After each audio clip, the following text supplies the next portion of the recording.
आपके सामने बयान कर दिया है कि सुमुन किसके लिए आएगा, रोबो किसके लिए, निस्फ किसके लिए, सुदुस सुलुस सोलसान किन के लिए आएगा और इनका मतलब क्या है, फिर ज़माना जो लैंग्वेज जो ज़ुबान इस्तेमाल होती है वो क्या है, वो सारा मैंने आपके सामने बयान कर दिया। अब आते हैं कि सुमुन ये सिर्फ ज़ौजा के लिए है।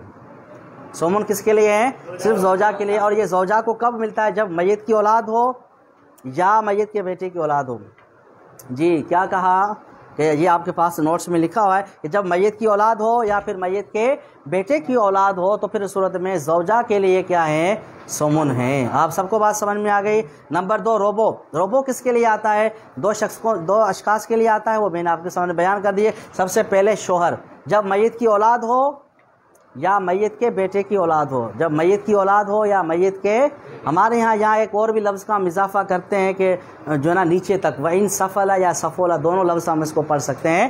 तो मतलब मैयत की अपनी औलाद हो या फिर मैयत के बेटे की औलाद या फिर पोते की औलाद नीचे तक, उनमें से अगर कोई मौजूद है तो फिर उस सूरत में मैयत के शोहर को कितना हिस्सा मिलेगा, रोबो मिलेगा। कितना हिस्सा मिलेगा उसको, उस वक्त में चौथा हिस्सा मिलेगा। और जब मैयत की औलाद ना हो और मैयत के बेटी की औलाद ना हो, मैं अल्फाज फिर से कह रहा हूँ कि मैयत की भी औलाद ना हो और मैयत के बेटे की भी औलाद ना हो, तो उस सूरत में मैयत की ज़ौजा के लिए क्या है, चौथा हिस्सा है, रोबो है। 25% 25 जो है परसेंटेज जो है ना इसको क्या है, हिस्सा दिया जाएगा। आप सबको बात समझ में आ गई। आगे चलें जी, कि अगर मैयत की औलाद ना हो और मैयत के बेटे की औलाद ना हो, मैयत की खुद की भी औलाद नहीं है, मतलब ना बेटा है ना बेटी है, और ना ही मैयत के बेटे की औलाद, ना पोता है और ना ही पोती है, तो फिर इस सूरत में जो मैयत की ज़ौजा है उसके लिए कितना हिस्सा होगा, चौथा हिस्सा होगा, रोबो होगा। 1/4 जो है वो हम क्या है, मैयत की ज़ौजा को दे देंगे। सबको बात समझ में आ गई।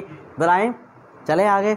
अच्छा, नंबर 3 जो है वो क्या है, निस्फ। अब निस्फ कितने लोगों के लिए आता है, अभी मैंने आपको बताया कितने लोगों के लिए, 5 लोगों। तो उनमें सबसे पहले शोहर, सबसे पहले क्या है, तो शोहर को निस्फ हिस्सा कब मिलता है, जब मैयत की औलाद ना हो और मैयत के बेटे की औलाद ना हो, तो फिर इस सूरत में मैयत के शोहर को कितना हिस्सा मिलेगा, आधा हिस्सा मिलेगा। जब मैयत की औलाद ना हो और मैयत के बेटे की औलाद ना हो तो मैयत के शोहर को हम कितना हिस्सा देंगे, निस्फ हिस्सा देंगे, आधा हिस्सा देंगे। और नंबर 2 कौन है, बेटी। अब बेटी को निस्फ हिस्सा कब मिलता है, जब मैयत की बेटी एक हो और मैयत का बेटा भी ना हो। मैयत की क्या हो, एक बेटी हो और मैयत का क्या हो, बेटा ना हो, तो फिर उस सूरत में इसके लिए कितना हिस्सा है, निस्फ हिस्सा है। नंबर 3 पोती।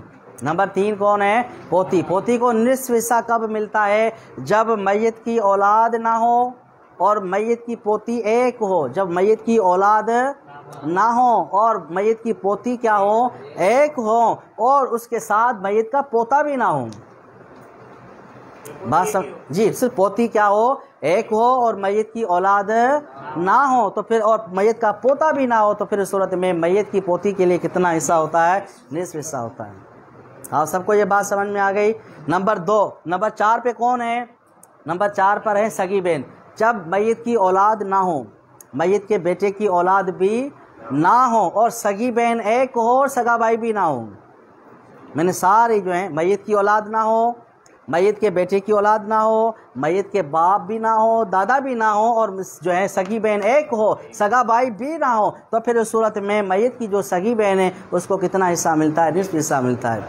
यहाँ पर आपके नोट्स में हमने हर एक को अलग अलग करके बयान किया है, वो आप यहाँ से पढ़ लें, वो आप उनसे पढ़ लेना। मैं क्योंकि हमारे पास वक्त कम है इस वजह से जिनको जो जो हिस्सा मिल रहा है मैं उसी तरतीब से चल रहा हूँ। आपके पास नोट्स में लिखे हुए हैं कि बाप की कितनी हालतें हैं, क्या है, बाप की कितनी हालतें हैं, ये सारी इंशाल्लाह आ रही हैं, लेकिन मैं ये आपको थोड़ा इसका इजमाली खाका कर बयान करके फिर इंशाल्लाह जल्दी से जो बकाया वरसा होंगे उनको हम बयान कर देंगे। यहाँ तक आपको बात समझ में आ गई। और नंबर 5 जो है बाप शरीक बहन। नंबर 5 कौन है, बाप शरीक बहन को निस्फ हिस्सा कब मिलता है, कि वो सारे कुयूदात जो मैंने आपको सगी बहन में बताया, मतलब मैयत की औलाद भी ना हो, मैयत के बेटे की भी औलाद ना हो, मैयत का बाप भी ना हो, दादा भी ना हो, सगी बहन सगा भाई भी ना हो, सिर्फ एक बाप शरीक बहन हो, बाप शरीक भाई भी ना हो, तो फिर उस सूरत में इसको कितना हिस्सा मिलता है, उसको निस्फ हिस्सा मिलता है।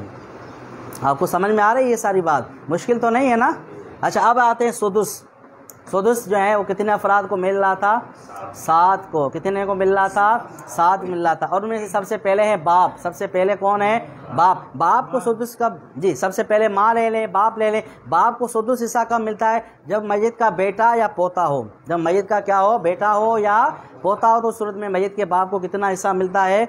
सुदुस मिलता है। नंबर दो माँ। जब मैयत की औलाद हो या मैयत के बेटे की औलाद हो या मैयत के 2 भाई या 2 बहनें या 1 बहन और 1 भाई, यानी 2 का आदत हो जाए, किसी भी जिया से आ जाए, तो फिर उस सूरत में मैयत की माँ को भी कितना हिस्सा मिलता है? सुदुस मिलता है, 6ठा हिस्सा मिलता है। नंबर 3 दादा। जब मैयत की औलाद हो या मैयत के बेटे की औलाद हो और मैयत का बाप ना हो। जब मैयत की क्या हो? औलाद हो और मैयत के या फिर मैयत के बेटे की औलाद हो और मैयत का बाप ना हो, तो फिर उस सूरत में मैयत के दादा को कितना हिस्सा मिलता है? सुदुस मिलता है। नंबर 4 पर कौन थे? नंबर 4 पर थी पोती। अब पोती को सुदुस हिस्सा कब मिलता है? जब मैयत की 1 बेटी हो। जब मैयत की क्या हो? 1 बेटी हो और मैयत का कोई बेटा ना हो और मैयत के जो है कोई पोता भी ना हो, तो फिर इस सूरत में मैयत की पोती चाहे 1 हो या 1 से ज़्यादा हो। सगी बहन बेटी 1 हो और पोतियाँ जो हैं वो क्या है? 1 हो या 1 से ज़्यादा हो, तो उनको कितना हिस्सा मिलता है? उनको सुदुस मिलता है। आप सबको बात समझ में आ गई? आपको भी बात समझ में आ रही है या नहीं समझ में आ रही है? बात समझ में आ रही है या नहीं आ रही? नहीं आ रही समझ में? चलो अभी ये जो इजमाली खाका बयान करने के बाद ये जो आपके पास नोट्स में लिखे हुए ना, इस तरतीब से हम चलते जाएंगे, आपको समझ में आ जाएगी। अच्छा, अब इसके बाद जो है वो क्या है? इसके बाद बाप शरीक बहन। बाप शरीक बहन को 6ठा हिस्सा कब मिलता है? कि जब मैयत की कोई भी औलाद ना हो, मैयत के बेटे की औलाद भी ना हो और मैयत की जो है क्या हो? 1 सगी बहन हो। मैयत की क्या हो? 1 सगी बहन हो। मैयत का कोई भाई वगैरह ना हो, तो फिर उस सूरत में जो है वो मैयत की जो बाप शरीक बहन है उसको भी कितना हिस्सा मिलता है? सुदुस, 6ठा हिस्सा मिलता है। आप सबको बात समझ में आ गई? और नंबर आखिरी जो है दादी और नानी। जब मैयत की माँ ना हो, जब मैयत की क्या हो? माँ ना हो, तो फिर इस सूरत में दादी नानी के लिए कितना हिस्सा होता है? 6ठा हिस्सा होता है। अब इसके बाद आते हैं किस बात की तरफ? सुलुस की तरफ। सुलुस किसको? 2 या 2 से ज़्यादा जब माँ शरीक बहन भाई हो। जब 2 या 2 से ज़्यादा माँ शरीक बहन भाई हो और मैयत की कोई औलाद ना हो और मैयत की बेटे की भी औलाद ना हो, बाप दादा वगैरह ना हो, तो फिर इस सूरत में इनको कितना हिस्सा मिलता है? सुलुस मिलता है। और मैयत की जो माँ है उसको भी क्या मिलता है? सुलुस हिस्सा मिलता है। वो कब मिलता है? जब मैयत की औलाद ना हो, मैयत के बेटे की भी औलाद ना हो और मैयत के 2 भाई या 2 बहनें किसी भी जिया से ना हो, तो फिर उस सूरत में उनको भी कितना हिस्सा मिलता है? उनको भी सुलुस, तीसरा हिस्सा मिलता है। अब आते हैं इस बात की तरफ। मैं आपके नोट्स में जो लिखे हुए हैं इसकी तरफ आ रहा हूँ। मैंने कहा कि ये इजमाली खाका, ये जो अभी इस बार जो मैं आप लोगों के सामने बयान कर रहा हूँ, पहले इससे पहले इस अंदाज से मैंने बयान नहीं किया है। पहले जो मैंने बयान करते हैं वो सारा जैसे नोट्स में लिखा हुआ ऐसे। मैं चाह रहा हूँ कि वो इजमाली खाका आपके जहन में आ जाए, फिर जब आप नोट्स से पढ़ेंगे तो इंशाल्लाह आपके लिए दुश्वारी नहीं होगी। सोलुसान 2 बेटियाँ हों और मैयत का कोई बेटा ना हो तो उनके लिए सोलुसान है। 2 या 2 से ज़्यादा पोतियाँ हों, मैयत की कोई बेटी और बेटा और पोता ना हो तो उनके लिए भी कितना हिस्सा होता है? सोलुसान होता है। 2 सगी बहनें हैं और मैयत का कोई सगा भाई भी नहीं है, मैयत की कोई बेटियां भी नहीं है, तो फिर इस सूरत में इनको कितना हिस्सा मिलता है? सोलुसान मिलता है। नंबर 4 जो हैं वो क्या है? बाप शरीक बहनें 2 हों, मैयत की कोई सगी बहनें भी ना हो, औलाद वगैरह कुछ भी ना हो, तो फिर उस सूरत में इनको भी कितना हिस्सा मिलता है? सोलुसान हिस्सा मिलता है। ये इजमाली खाका था जो मैंने आपके सामने बयान किया। अब आपके पास नोट्स में लिखे हुए हैं, मैं आहिस्ता आहिस्ता जल्दी से पढ़ता जाऊँगा, आपको आराम से बात समझ में आ जाएगी। बाप की 3 हालतें हैं जी। असाबुल फुरूज में सबसे पहले किसकी बात शुरू हो रही है? बाप की। ये आपके पास नोट्स में लिखे हैं। बाप की कितनी हालतें हैं? 3। बाप की कितनी हालतें हैं? 3। अगर मैयत का बेटा या पोता हो तो बाप को कितना हिस्सा मिलेगा? जी, बाप को कितना हिस्सा मिलेगा? और अगर मैयत का बेटा और पोता ना हो, सिर्फ सगी सिर्फ बेटी या पोती हो, तो उस सूरत में बाप को कितना हिस्सा मिलेगा? सुदुस भी मिलेगा और असबा भी बनेगा। ये बात समझाने की है या ना समझाने की जरूरत तो नहीं है। बाप को 6ठा हिस्सा भी मिलेगा और बाप क्या बनेगा? असबा भी बनेगा। नंबर 3, ये सारे वारसा ना हो, ये सारे के सारे कराची चले जाएं, ये सारे के सारे कराची चले जाएं, मतलब इनमें से कोई भी ना हो, तो फिर उस सूरत में जो मैयत का बाप है वो मास क्या बनेगा? असबा बनेगा। यहाँ इसकी मिसाल देने की ज़रूरत है या आप लोग समझ गए? मिसाल देने की ज़रूरत है या आप लोग समझ गए? पक्की बात है। आगे चलें वहाँ, आगे चलें नहीं? अगर आपको इसमें कोई बात समझ में ना आई हो तो मैं इनकी मिसालें दूँ, मिसालें दे दूँ, सबकी मिसालें दे दूँ।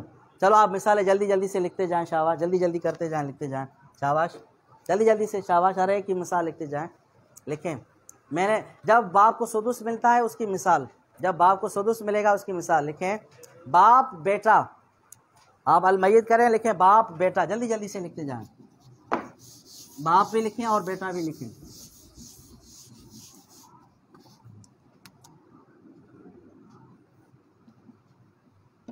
अब देखिए यहाँ पर मैयत का बेटा मौजूद है, मैयत का क्या है, बेटा मौजूद है, तो इसको बाप को कितना हिस्सा मिलेगा, छठा हिस्सा मिलेगा, और बेटा क्या बन जाएगा, असबा बन जाएगा। ये आपने पूरी तफसील पढ़ ली है।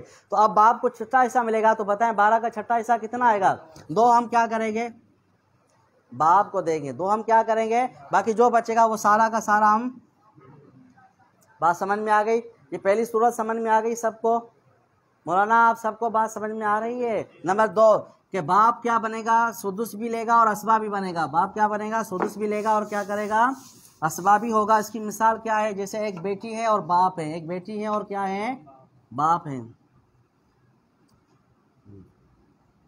मैयत की एक बेटी है और मैयत का फिर क्या है। तो अब यहाँ पर बाप को क्या मिलेगा, सुदुस भी मिलेगा, और अगर कुछ बच जाएगा तो वो भी हम क्या करेंगे, बाप को दे देंगे। तो यहाँ बेटी को कितना हिस्सा मिलेगा, आधा हिस्सा मिलेगा, उसकी तफसील इंशाल्लाह अभी आ रही है।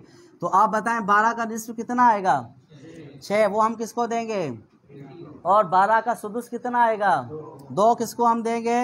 अब बाकी कितने बच जाते हैं, तो देखो 4 बच गए, वो भी हम क्या कर रहे हैं, बाप को दे रहे हैं। देखो यहाँ पर बाप को छठा हिस्सा भी मिल रहा है और बाप जो है वो क्या है, असबाबी बन रहा है। तुझे कब बनता है, जब मैयत की बेटी हो या मैयत की पोती हो, मैयत का बेटा भी ना हो और मैयत का पोता भी ना हो, तो फिर इस सूरत में मैयत का जो बाप है उसको कितना मिलता है, छठा हिस्सा भी मिलता है और बाप क्या बनता है, असबा भी बनता। अब तीसरी सूरत जिसमें बाप महज असबा होगा, बाप उसमें क्या बनेगा, महज असबा होगा। इसकी मिसाल क्या है, इसकी मिसाल जैसे कि आपके सामने है कि जो है माँ और बाप, जो बंदा वफात पा गया उसके वरसा में कितने हैं, 2 हैं, एक उसकी माँ है, दूसरा उसका फिर क्या है, और कोई वारिस नहीं है। या मसलन यहाँ पर बीवी होती और मैयत का फिर क्या होता, बाप होता, या फिर यहाँ पर नानी होती और सिर्फ मैयत का क्या होता।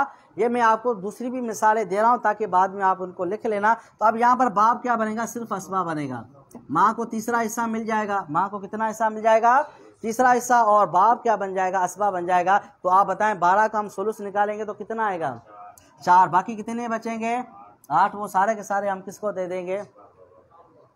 आप सबको बात समझ में आ गई जी। तो फिर उस सूरत में छठा हिस्सा भी मिलेगा और अगर कुछ बचेगा तो फिर हम उसको वो भी देंगे। अगर वो तो कंडीशंस के ऊपर, अगर एक बेटी आ रही है तो फिर पोती को हिस्सा मिलेगा, बेटा नहीं होगा तो जी जी ठीक है, बेटी भी है, पोती भी है और फिर क्या है। चलो इन्होंने सवाल पूछा है तो आप इसको लिख लें ताकि आपका फ़ायदा हो जाए जी। बेटी, पोती और फिर क्या है, बाप है। अब बाप को यहाँ पर क्या मिलेगा, छठा हिस्सा भी मिलेगा और साथ ही साथ में जो कुछ बचेगा वो भी हम क्या करेंगे, बाप को देंगे। बात आई समझ में या नहीं, ठीक है। अब यहाँ जो पोती है ना, इसको कितना मिलेगा, सुदुस मिलेगा, कितना मिलेगा, और बेटी को मिलेगा निस्फ, बेटी को कितना मिलेगा। अब ये मैं आपके सामने लिख रहा हूँ जो है 18 लिख रहा हूँ, कितने लिख रहा हूँ, 18। तो 18 का जो निस्फ है वो कितना आएगा, 18 का निस्फ कितना आएगा, 9 आएगा जी। और 18 का सुदुस कितना आएगा, 18 का सुदुस कितना आएगा, 3 आएगा। अच्छा, वो 3 हम किसको देंगे, पोती को देंगे। फिर जो सुदुस आएगा दूसरा वो भी हम क्या करेंगे, बाप को। तो 3 और 3 कितने हो गए, 6 और 9 कितने हो गए। बाकी क्या कुछ बचता है उमर या नहीं बचता, बचते हैं 3। वो 3 दोबारा फिर हम क्या करेंगे, बाप को दे देंगे, वो दोबारा हम क्या करेंगे, बाप को। देखो यहाँ पर जो है बाप को छठा हिस्सा भी मिल रहा है और बाप क्या बनना है, असबाबी। वरना आपका मसला हो गया। अब आगे चले जी, जल्दी से अब आगे चलें शाबाश जी जी जी। अच्छा, अब दूसरा जो वारिस है वो क्या है, वो है दादा।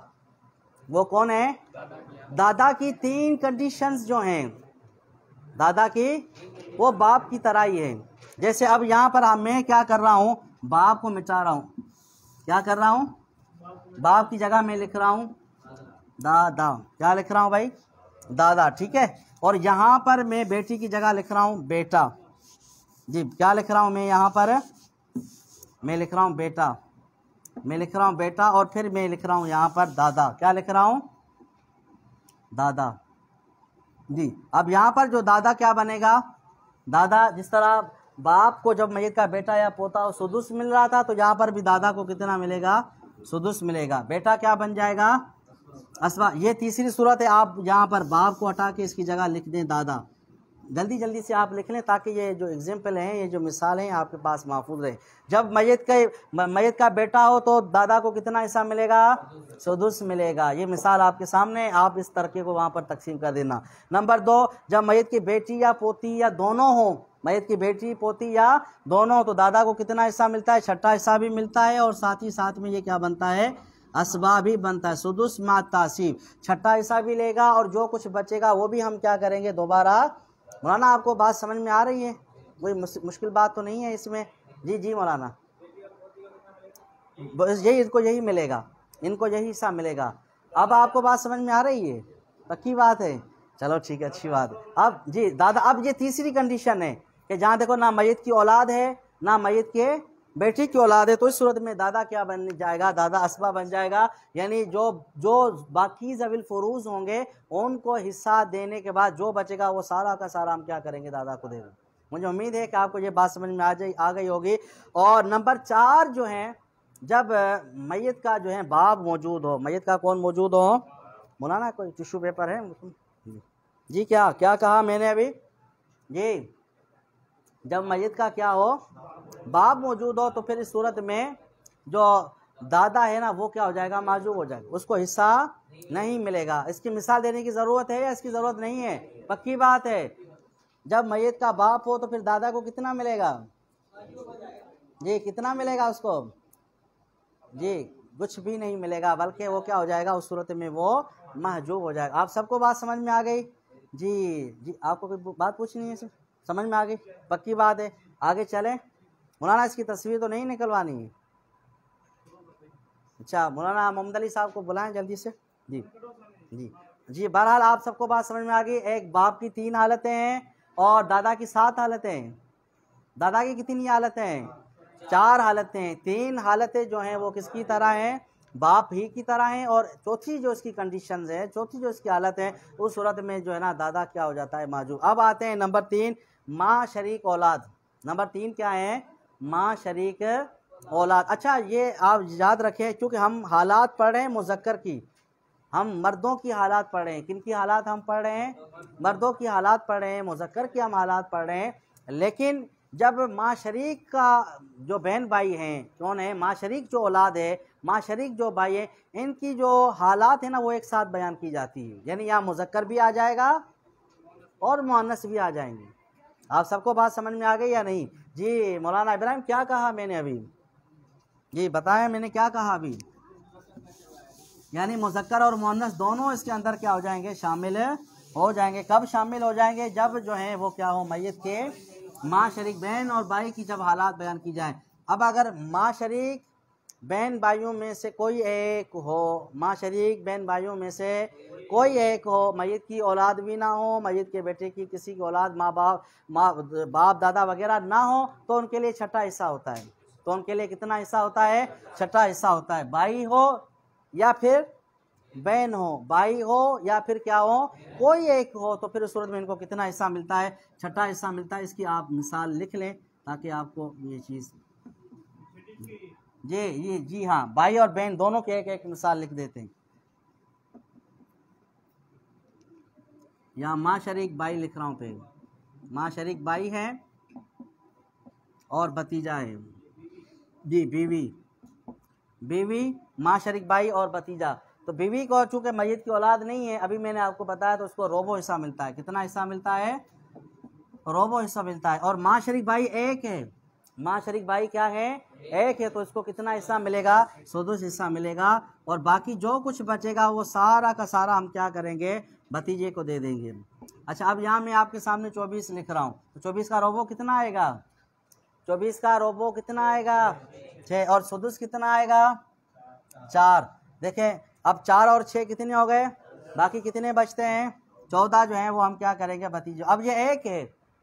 अब आप इस यहाँ माँ शरीक भाई को हटा के यहाँ माँ शरीक बहन आप लिख दें, ताकि दोनों की मिसाल हो जाए, मुज़क्कर की भी मिसाल हो जाए और मुअन्नस की मिसाल हो जाए, यही कंडीशन बनेगी, यही सारा का सारा माल तकसीम किया जाएगा जी। जब माँ शरीक भाई या बहन एक हो तो फिर इस सूरत में इसको कितना हिस्सा मिलता है? छठा हिस्सा मिलता है। अब अगर भाई या बहनें, माँ शरीक भाई या बहनें दो या दो से ज़्यादा हों, दो हों या फिर क्या हों, दो से, या फिर एक बहन और एक भाई, यानी दो का अदद हो जाए, दो का अदद मुज़क्कर की शक्ल में हो, दो का अदद मुअन्नस की शक्ल में हो, या फिर एक मुज़क्कर हो और एक फिर क्या बने, मुअन्नस, दो हो जाए तो फिर इनके लिए कुल माल का सुलुस होता है।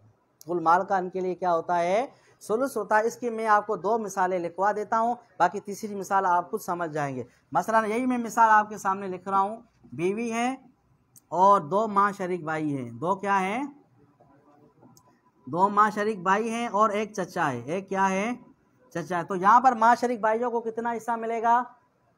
माँ शरीक भाइयों को कितना हिस्सा मिलेगा? सुलुस मिलेगा। कितना हिस्सा मिलेगा? कुल माल का इनको क्या मिलेगा? सुलुस मिलेगा। बीवी को कितना हिस्सा मिलेगा? रोबो मिलेगा, क्योंकि मैयत की औलाद मौजूद है। और चचा जो है ये असबाब नफ्सी में से हो जाएगा। चचा क्या हो जाएगा? असबाब। अब मैं आपके सामने जो है वो 12 लिख रहा हूँ तरका। अब 12 का रोबो कितना आएगा? 3। सुलुस कितना आएगा? 4। बाकी कितने बचेंगे वो हम क्या करेंगे? असबाब को दे देंगे। आप सबको बात समझ में आ गई कि जब माँ शरीक जो भाई हैं या जो बहनें हैं, जब दो या दो से ज़्यादा हों, सिर्फ दो या दो से ज़्यादा भाई हों, या फिर दो या दो से ज़्यादा बहनें हों, या फिर एक बहन और एक भाई, यानी सिर्फ दो का आदत हो जाए तो माँ शरीक के लिए क्या होगा? अब यहाँ मैंने दो माँ शरीक भाई लिखे हैं ना, आप इन भाइयों को हटा के, आप भाइयों को हटा के इसकी जगह आप क्या लिखें? बहनें लिख दें। माँ शरीक क्या करें जी? बात समझ में आ गई या नहीं? साइन के जी जी। आप यहाँ दो माँ शरीक भाइयों को हटा के इसकी जगह आप क्या करेंगे? माँ शरीक क्या करेंगे जी? बात समझ में आ गई आपको? अच्छा, अब जो तीसरी मिसाल है वो भी मैं आपके सामने लिख देता हूँ, तो वो आप लिख लें इसको। तीसरी जो मिसाल है इसी की, एक भाई एक बहन, माँ शरीक, ठीक है, माँ शरीक, माँ शरीक एक भाई है और एक क्या है? एक बहन है और भतीजा है, भतीजा। अब इस सूरत में भी इनको कितना हिस्सा मिलेगा? सुलुस मिलेगा। इस सूरत में इसको कितना हिस्सा मिलेगा? क्योंकि दो का अदद यहाँ पर पूरा हो रहा है। दो का अदद यहाँ पर क्या हो रहा है? जब माँ शरीक बहन भाई जो हैं वो क्या है? दो या दो से ज़्यादा हों, या फिर जो है एक मुज़क्कर और एक मुअन्नस हों, सिर्फ जो है दो का अदद हो जाए तो इनको कितना हिस्सा मिलेगा? सुलुस। तो यहाँ पर इनको कितना हिस्सा मिलेगा? सुलुस मिलेगा। और भतीजा क्या बन जाएगा? असबा बन जाएगा। अब 12 का सुलुस कितना आएगा? 12 का सुलुस आएगा 4। और बाकी कितने बचेंगे? 8। आप सबको समझ में आ रही है ना? आपको भी समझ में आ रही है ना? मुल्तान वाले समझ में आ रही है ना आपको? पक्की बात है, अब तो परेशानी नहीं हो रही है। अच्छा, अब यहाँ जो बात, ये जो मैंने मिसाल लिखी है ना, वो सिर्फ एक चीज़ को समझाने के लिए जो यहाँ नोट मैंने दिया है। आप देखेंगे नोट में यहाँ पर लिखा हुआ है, ये अल्फाज हैं, ये आप जहन में बिठा लें कि माँ शरीक औलाद किस्मत और इस्तेहकाक में बराबर होते हैं। ये मेन बात है, बिलखुसूस उलमाए किराम इस पर ज़रूर नज़र रखें। माँ शरीक औलाद किस्मत और इस्तेहकाक में बराबर होते हैं। इसका क्या मतलब होता है? इस्तेहकाक का मतलब है हकदार होना। इस्तेहकाक का मतलब क्या है? किसी भी हिस्से का क्या होना? हकदार होना। क्या मतलब? दो भाई हैं तब भी सुलुस, दो से ज़्यादा हैं तब भी, दो बहनें हैं या फिर दो से ज़्यादा हैं तब भी क्या हैं, और एक बहन और एक भाई आ जाए तब भी इस्तेहकाक है, ये सुलुस का लूँगा। तब भी ये हकदार जो होंगे, जो वारिस बनेंगे, वो किसका बनेंगे? सुलुस ही का बनेंगे। ये इस्तेहकाक का मतलब है। बात को समझ में आ गई या नहीं? आपको समझ में आई या नहीं मौलाना? जी पूछें पूछें। जी, एक माँ शरीक भाई है, एक माँ शरीक बहन है और एक माँ शरीक भाई है, यानी दो का अदद हो रहा है। तो इस सूरत में भी ये सारे के सारे क्या बनेंगे? सुलुस ही इनको मिलेगा। जी जी। जी जी, माँ शरीक ही है। नहीं, अलग तो फिर तो उनकी कंडीशन अलग हो जाएगी। सगा भाई है तो फिर तो वो असबा बन जाएगा। सगा भाई और सगी बहन दो आपस में आ रहे हैं तो ये असबा बेगैर ही बन जाएंगे। सिर्फ सगी बहन आ रही है तो फिर उसको हम उसका हिस्सा देंगे। समझ में आ गई? आप में से किसी को कोई सवाल तो नहीं पूछना है आपको? ये इस्तेहकाक समझ में आ गई? अब दूसरी बात है किस्मत। किस्मत का माना, जब हम ये जो 4 इनमें तकसीम करेंगे ना, वो भी बराबर बराबर करेंगे। ऐसे नहीं होगा कि मर्द को हम 2 हिस्से दें और औरत को 1 हिस्सा दें, यहाँ पर ऐसे नहीं होगा।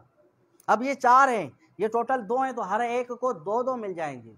ये मतलब है किस्मत और इस्तेकाक का। ये आप कुल खुसूस को जहन में बिठा लें कि ये आपस में असबाब गैरी नहीं बनते। मुज़क्कर को हम 2 हिस्से दें और मुअन्नस को 1 हिस्सा दें, इस तरीके से कतन नहीं होगा। अब बाकी जो चौथी सूरत, चौथा जो मुज़क्कर है वो है शोहर। क्योंकि आज हम यहाँ पर, चूँकि हमारा टाइम मुकम्मल हो रहा है, 12 बजे हम इसको कंप्लीट करेंगे, तो आज जो है ना जो मर्द हैं उनकी हालात में से सिर्फ शोहर का पढ़ के फिर इसके बाद हम अपनी क्लास को मुकम्मल करते हैं। शोहर की 2 हालतें हैं। शोहर की कितनी है?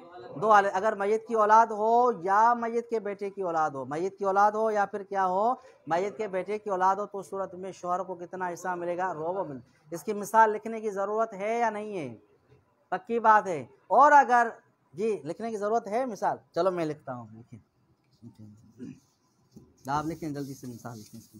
जी मैयत की औलाद हो या फिर क्या हो, मैयत के बेटे की औलाद हो, तो फिर इस सूरत में मैयत के शोहर को कितना हिस्सा मिलता है? रुबा मिलता है। अल्लाह अकबर, इस मिसाल ने हमें डरा ही दिया है। जी ये देखें क्या जी, ये क्या है? शोहर है। ये इसका हिस्सा होगा। अब जी अब यहाँ पर जो है रोबो, इमरान खान चला गया लेकिन डर अभी तक नहीं जा रहा है।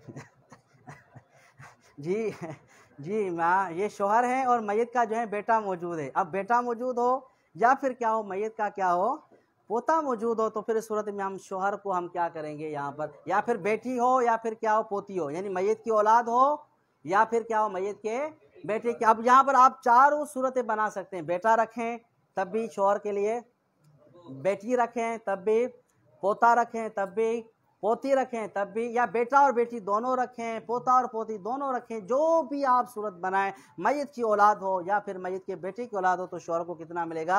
रोबो मिलेगा। और बेटा बन जाएगा असबा, तो 24 का रोबो कितना आएगा? 6 हम क्या करेंगे? इमरान खान को दे देंगे, और बाकी जो कुछ बचेगा वो उसके जो हवारी हैं सारा का सारा हम क्या करेंगे? उसी को दे देंगे।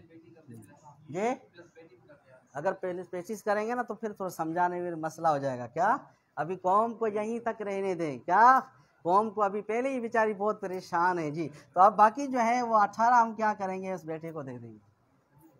आप सबको बात समझ में आ गई?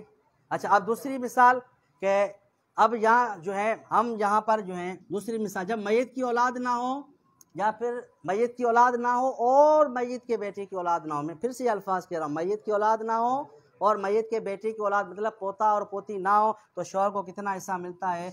निस्फ मिलता है। कितना हिस्सा मिलता है? निस्फ मिलता है। अब देखो यहाँ पर ना मैयत की अपनी औलाद है, ना मैयत के जो है वो क्या है? बेटे की औलाद है, ना पोता है, ना पोती है, ना सगा भाई है, ना सगी बहन है। तो इस सूरत में हम इसको क्या करेंगे? निस्फ देंगे। 1/2 इसको हम क्या करेंगे? देंगे। बाकी जो है बचेगा वो सारा का सारा काम क्या करेंगे? अब मसलन यहाँ 12 है तो 12 का निस्फ कितना आएगा? 6 हम इसको दे देंगे। बाकी जो 6 बचेंगे वो सारे के सारे। अब वैसे इरादा तो ये था कि आज असहाबुल फुरूज के हालात मुकम्मल बयान की जाए, लेकिन जिस तरह पाकिस्तान के हालात दुरुस्त नहीं हैं, इसी तरीके से लगता है इन वरसा के भी हालात दुरुस्त नहीं हैं। तो आज यहीं पर असम्बली को हम क्या कर देते हैं? मुकम्मल कर देते हैं। अदम एतमाद को फिर कल तक जो है हम क्या कर देते हैं? रख देते हैं। कल इंशाअल्लाह बाकी जो भी वरसा बचते हैं उनके अहवाल को हम इंशाअल्लाह पढ़ेंगे। अल्लाह करीम से दुआ है कि अल्लाह ताला हम सबको शरीयत के मसाइल बिलखुसूस मसाइल मीरास सीखने की तौफीक अता फरमाए।